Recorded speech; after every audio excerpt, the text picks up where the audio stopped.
नमस्कार, मैं विशाल और आप देख रहे हैं जनता अदालत न्यूज।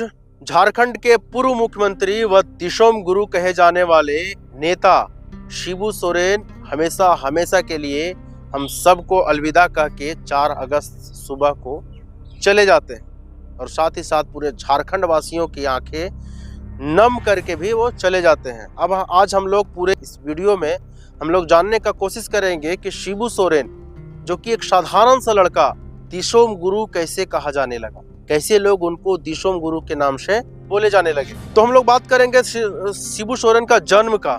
तो उनका जन्म होता है 11 जनवरी 1944 को सोबरन मांझी के घर शिबू सोरेन का जन्म होता है। पेशे से शिबू सोरेन के पिता सोबरन मांझी एक शिक्षक होते हैं और साथ ही साथ वो महाजनों के खिलाफ हमेशा एक लड़ाई लड़ते रहते हैं, क्योंकि महाजन जो होते हैं उस समय के देश तो आजाद हो गया था, लेकिन अगर बात करें हम लोग तो झारखंड के कुछ आदिवासी, झारखंड के कुछ स्पेसिफिक वर्ग के लोग जो है वो लोग अभी भी पिछड़े थे। वो लोग अभी भी उन लोगों पे शोषण किया जा रहा था।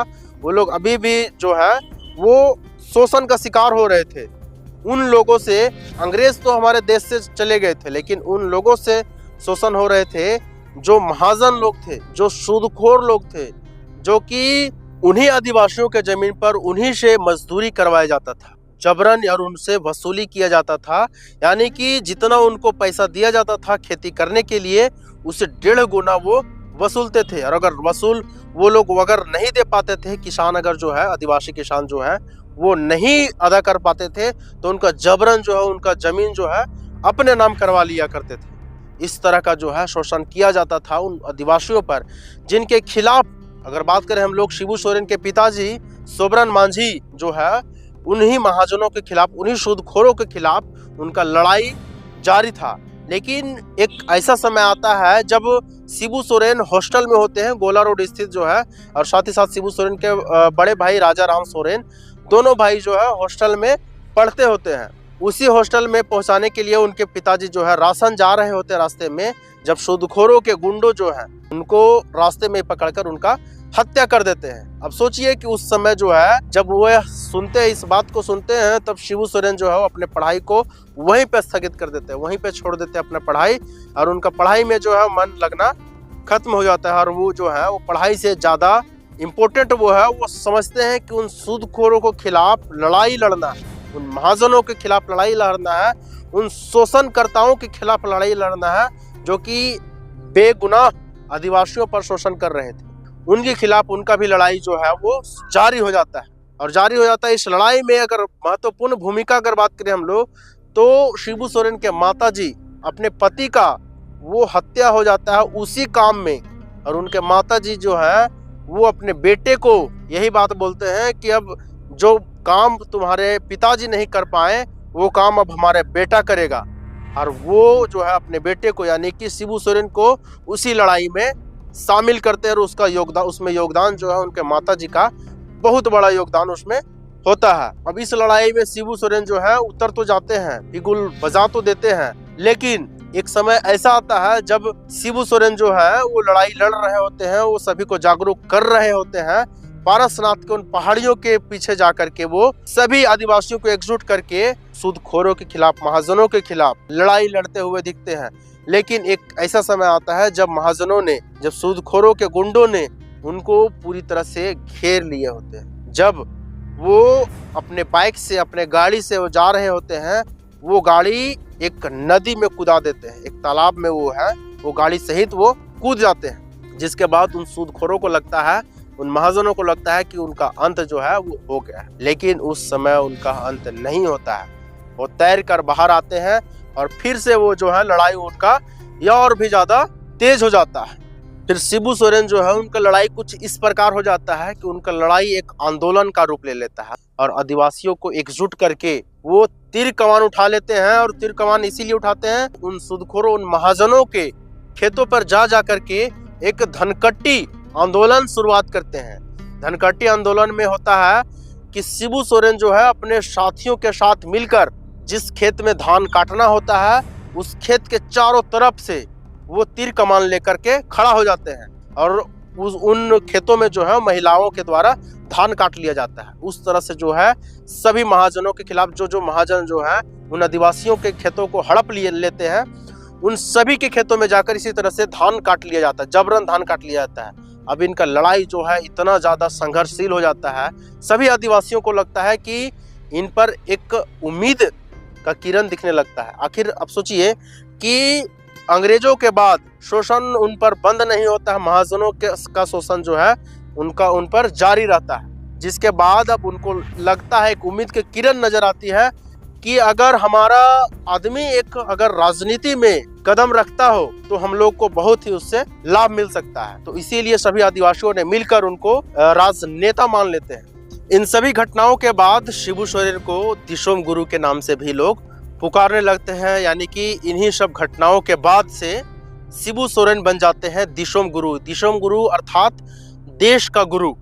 जिसके बाद शिबू सोरेन जो है वो राजनीतिक में कदम रखते हैं और स्थानीय से ही मुखिया का चुनाव लड़ते हैं। मुखिया का चुनाव में वो चुनावी मैदान में आते हैं, लेकिन उनको हार का सामना करना पड़ता है। जिसके बाद शिबू सोरेन की मुलाकात होती है विनोद बिहारी महतो से और ए.के. रॉय से, जो कि इन सभी का मकसद भी रहता है झारखंड राज्य अलग का जो लड़ाई होता है, ये लोग भी लड़ रहे होते हैं, लेकिन इनका जो है अलग अलग संगठन होता है, अलग अलग दिशा होता है।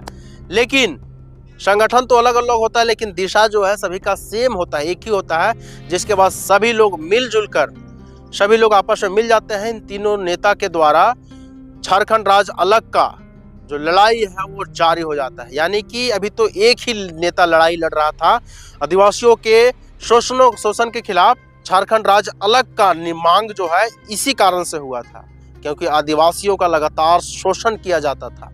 जिसके बाद वो झारखंड का अलग मांग कर रहे थे, बिहार से झारखंड का अलग मांग को लेकर के वो लड़ाई कर रहे होते। लेकिन इसमें विनोद बिहारी महतो, ए.के. रॉय और शिबू सोरेन एवं इनके अन्य सहयोगी जो होते हैं, इनके अन्य साथी जो होते हैं, उन सभी के द्वारा 1977 में एक पार्टी का उदय होता है।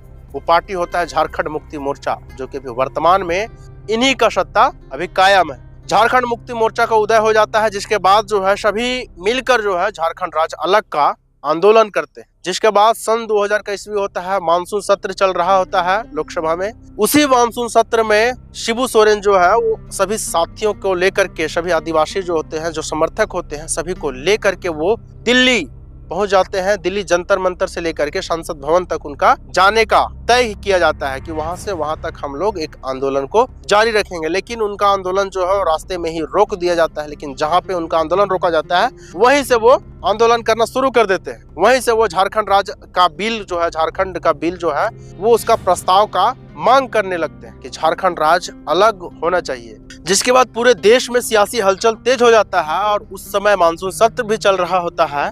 उसके बाद जो है संसद सभा में लाल कृष्ण आडवाणी के द्वारा, वर्तमान में उस समय का 2000 ईस्वी में जो है लाल कृष्ण आडवाणी गृह मंत्री के रूप में होते हैं, और उनके द्वारा ही झारखंड बिल लाया जाता है। और झारखंड बिल लाने के बाद जो है 2000 ईस्वी में झारखंड राज्य अलग का निर्माण होता है। और इनमें मुख्य भूमिका अगर बात करें हम लोग तो इन्हीं सब नेताओं का, यानी कि शिबू सोरेन का एक महत्वपूर्ण भूमिका होता है। झारखंड राज्य अलग होता है, उसमें एक महत्वपूर्ण भूमिका शिबू सोरेन का माना जाता है। दिसोम गुरु की अगर उपलब्धियां के बारे में बात करें हम लोग तो दिसोम गुरु जो है झारखंड के 3 बार के मुख्यमंत्री रहे। 3 बार मुख्यमंत्री बने, लेकिन तीनों बार में से एक बार भी वो अपने पूरे कार्यकाल नहीं रह पाए। अगर उनके कार्यकाल के बारे में बात करें हम लोग तो वो पहला कार्यकाल जो था मुख्यमंत्री का, वो 2 मार्च 2005 से 12 मार्च 2005 तक, यानी कि मात्र 10 दिनों का ही कार्यकाल उनका मुख्यमंत्री का होता है। यह इसलिए क्योंकि उनका बहुमत जो है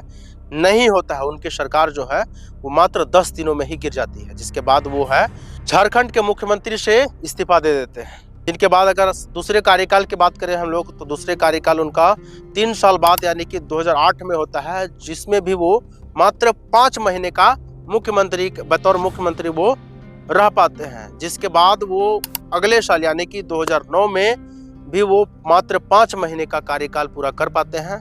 इस तरह का उनका संघर्ष जो है वो लगातार जारी रहा। साथ ही साथ अगर बात करें हम लोग तो शिबू सोरेन जो है वो 8 बार दुमका के सांसद रहे। दिसोम गुरु के संघर्षों का ही देन है, उनके फल स्वरूप ही अगर बात करें हम लोग तो वर्तमान में अभी कार्यकाल भी झारखंड मुक्ति मोर्चा का झारखंड में है, यानी कि बतौर मुख्यमंत्री उनके बेटे, उनके सुपुत्र जो हैं श्री हेमंत सोरेन, अगर बात करें हम लोग तो वो उनका दो बार मुख्यमंत्री अभी वर्तमान में भी वही मुख्यमंत्री हैं। इन्हीं का अगर बात करें हम लोग तो इन्हीं का संघर्षों का देन अभी यह है कि 2019 से 2024 तक वो उनका पूरा कार्यकाल, यानी कि पूरा 5 साल का कार्यकाल बतौर मुख्यमंत्री रहा, और साथ ही साथ 2024 के चुनाव में भी उनका फुल बहुमत झारखंड में दिखा। गुरुजी के संघर्षों का ही देन कहा जाए या गुरुजी के जो संघर्ष का फल स्वरूप ही कहा जाए कि उनके सुपुत्र जो है वर्तमान में भी झारखंड में बतौर मुख्यमंत्री कार्यरत है। जितने लोग देख रहे हैं, आप लोगों का क्या राय है इसमें, और दिसोम गुरु के बारे में क्या कुछ कहना चाहते हैं आप लोग?